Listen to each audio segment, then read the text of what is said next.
Drones have become a technology with great appeal for GIS users. Until recently, aerial photo data was expensive or hard to acquire. Drones can capture customized, high-resolution imagery for a fraction of the price. Many GIS users have found the promise of drone footage to be too good to be true. Getting that drone data into a GIS and making it work for you can be a complicated endeavor. It doesn't have to be complicated anymore. Drone to Map for ArcGIS is the easiest way to transform a drone from an image capture device to a powerful productivity tool. Drone to Map for ArcGIS was developed for the industry-leading ArcGIS platform by ESRI with one goal in mind: to quickly turn drone data into ready-to-use GIS imagery.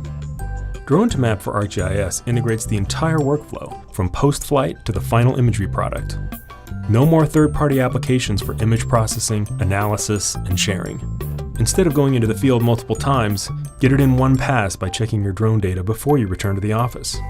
Automatic defaults allow you to build stunning information products faster than ever before. Point clouds, mosaic datasets, 3D meshes, and orthomosaics. View 2D imagery in 3D from any angle. Drone to Map for ArcGIS. What will your drone do for you?